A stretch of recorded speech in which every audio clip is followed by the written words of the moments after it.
So, మీ విషయంలో నా fan movement ఏందంటే 'ఖడ్గం' సినిమాలో ఆర్మీ ఆఫీసర్ క్యారెక్టర్ అనమాట. అంటే ఒక పెద్ద వర్షం పడతా ఉంటది. ఆ వర్షం రోజంతా పడద్ది. కానీ ఒక మెరుపొస్తది. అది ఒక సెకన్ ఉంటది. ఆ రోజు ఇంపాక్ట్ తెల్లారి లేసిన తర్వాత అందరూ నిన్న ఒక పిడుగు పడిందిరా, ఒక మెరుపొచ్చిందిరా అంటారు. 'ఖడ్గం' సినిమాలో మీ క్యారెక్టర్ అటువంటిది. నాకు ఆ క్యారెక్టర్ చేస్తున్నప్పుడు గాని, ఆ క్యారెక్టర్ మీకు కృష్ణవంశీ గారు చెప్పినప్పుడు గాని, ఆ సందర్భంలో జరిగిన మాటలు గాని, ఏదన్నా కొన్ని విషయాలు నాకు ఆ సీన్ గురించి కావాలి సార్. ఆల్రెడీ ఇంతకుముందు కూడా ఈ విషయం నేను చెప్పాను. సార్. 'కృష్ణవంశీ' సినిమాలో నేను ఇంచుమించు చాలా సినిమాల వరకు నేను మెయిన్ క్యారెక్టర్‌లో ఏస్తుంటా. సార్. ఎప్పుడైనా టక్కున వాడికి ఫోన్ చేసి, "రేయ్ శివాజీ, ఇది ఒక్కటే సీను నువ్వే చేయాలన్నప్పుడు ఈ సినిమా ఫస్ట్ నేను చేయనన్నా. సార్. ఇంతకుముందు కూడా చాలా సార్లు చెప్పా. 'ఖడ్గం' నేను ఇంతకుముందు నీ దగ్గర మెయిన్ క్యారెక్టర్లు చేశాను చాలా. నేను వచ్చి ఒక 1 డే చేసి వెళ్ళిపోవటం అన్నది న్యాయం కాదని. సార్. నువ్వు ఒకసారి ఆలోచించరా ప్లీజ్, నాకు నువ్వు చేస్తే బాగుంటుంది అనిపించిందని. హ్మ్. ఈ 'ప్రకాష్ రాజ్' వీళ్ళు కూడా అటు చేయనంటుంటే ఎందుకు ఎన్నిసార్లు బతిమాలుతా ఉంటే, లేదు ఈ క్యారెక్టర్ వాడే చేయాలి. హ్మ్. తెల్లగట్ల 3 గంటలకు ఫోన్ చేసి 4 గంటల షూటింగ్ అన్నాడు. నేను వెళ్ళను నిజంగా. వంశీ కాబట్టి వెళ్ళా. ఓకే.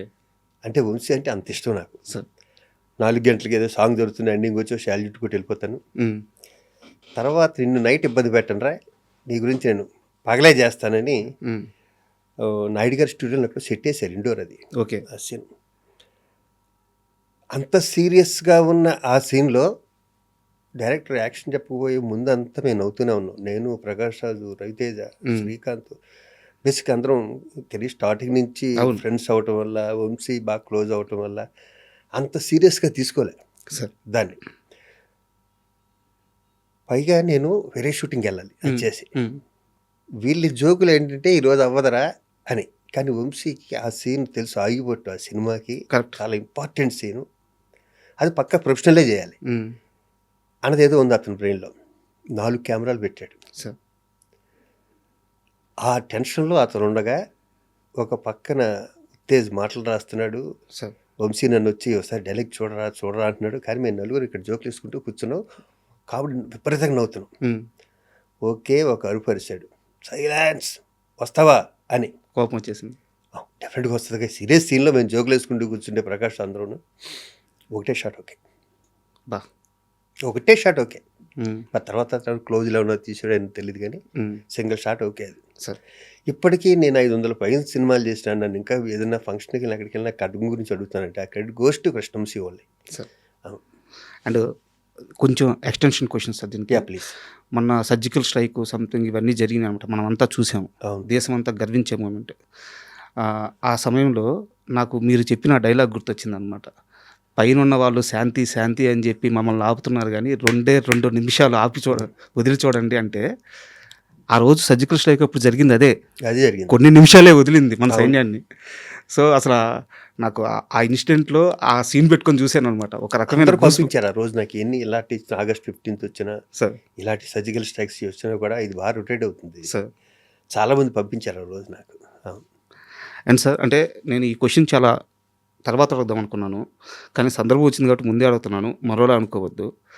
ఈ మధ్య కాలంలో కృష్ణవంశీ గారు చాలా తక్కువ ఇంటర్వ్యూలు ఇచ్చారు. మన 'ఖడ్గం' రిలీజ్ అప్పుడు మాత్రం నేను ఆయన్ని కలిసాను. అలాగే కొన్ని ఇంటర్వ్యూలు ఇచ్చారు. బట్ ఏ సందర్భంలో అయినా సరే రవితేజ గారి ప్రస్తావన వస్తే నెక్స్ట్ క్వెషన్ అనేస్తున్నారు ఆయన. రవితేజ గారి గురించి మాట్లాడడానికి కృష్ణవంశీ గారు ఇష్టపడట్లేదు. వాళ్ళిద్దరికీ మీరు చాలా క్లోజ్ పర్సన్. ఏం జరిగింది సార్? Next question. అది నాకు సంబంధించిన విషయం కాదు. నాకు ఇద్దరు స్నేహితులు. హ్మ్. నాకేం జరిగిందో నాకు తెలియదు. సార్. అందరికీ కొత్తగా చెప్పక్కర్లేదు. నేను ఉన్నది ఉన్నట్టే మాట్లాడతా సార్. కదా. గాలిలోంచి సృష్టించి ఇప్పుడు వాళ్ళిద్దరి మధ్య జరిగింది నేను చెప్పలేను. కాబట్టి next question. Next question. Okay. Agree sir. And 'Amrutham' serial sir. 'Amrutham' serial గురించి మీరు చాలా సార్లు చెప్పారు.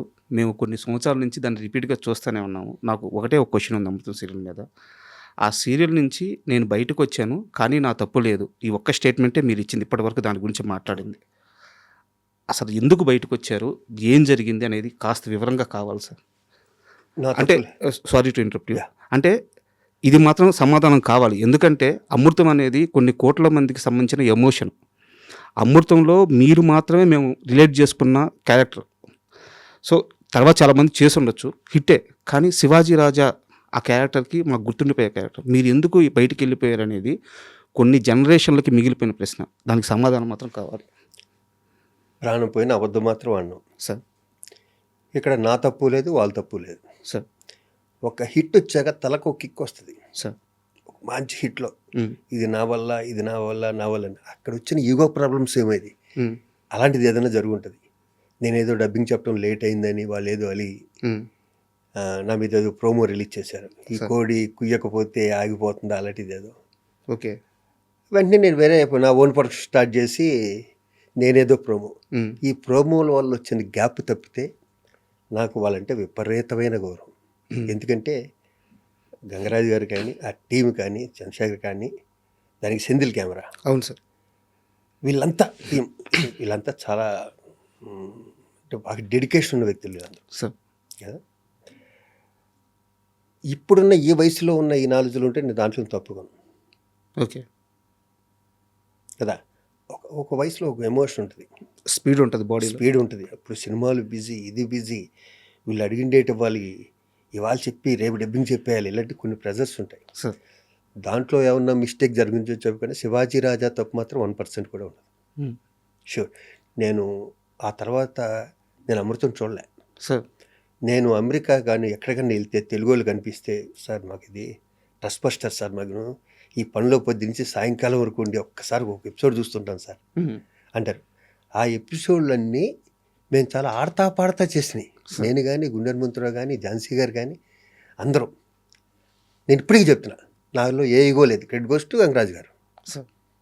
అయిందే క్రెడిట్. కానీ తెర మీద కనిపించే నా క్రెడిట్ కూడా ఉంటుంది. అంతే కదా సార్. నేను ఎంత ఇంప్రవైజ్ చేయలో దాన్ని చెడగొట్టకుండా. ఆయన నా తర్వాత అబ్జర్వ్ చేస్తుంది అంటే గంగరాజు గారి దగ్గర ఆయన ఏదైనా ఒక డైలాగ్ రాస్తే ఆ ఇంప్రెషన్లో మేము మారుస్తే దాన్ని ఆయన అలిగాడు అన్న విషయం తెలిసేది. ఓకే.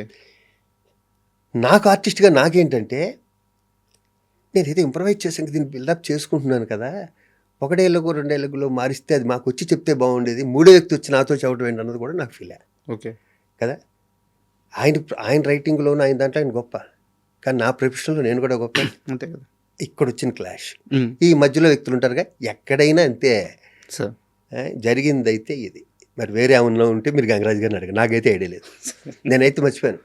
ఒక క్రికెట్ మ్యాచ్కి విజయవాడ వెళ్ళి నేను, వెంకటేష్ గారు, శ్రీకాంత్ వెళ్ళి రావటం వన్ డే లేట్, అది వెళ్ళటం, నేను డబ్బింగ్ ఏమైనా విజయవాడలో వచ్చాక చెప్తాను అన్నది కొంచెం సరిగ్గా చెప్పలేకపోయింది వచ్చి నేను. ఓకే కదా. అదేదో హట్టారని తెలిసింది. నాకు తెలిసిందైతే సార్ నా ప్రొఫెషన్ మీద ఒట్టి ఇంతే. అవును.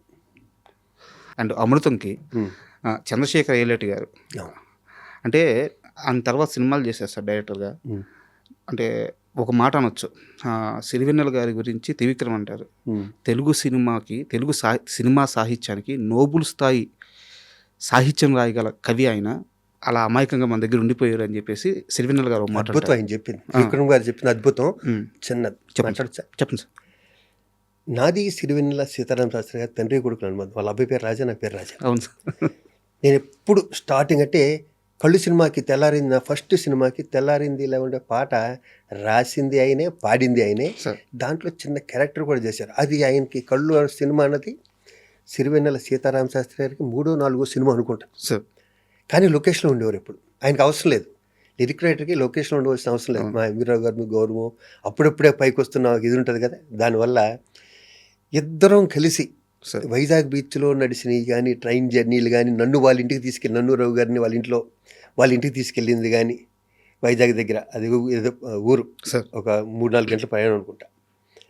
దాని తర్వాత మద్రాసులో సీతారామ శాస్త్రి గారితో నా జర్నీ బోరు కొడితే, అప్పుడు సెల్ ఫోన్లు కూడా రాలేదు కానీ, ఏదో పిపి ఫోన్లు ఉండి బోరు కొడితే శాలిగ్రామంలో ఉండే వాళ్ళ ఇంటికి వెళ్ళేవాడిని.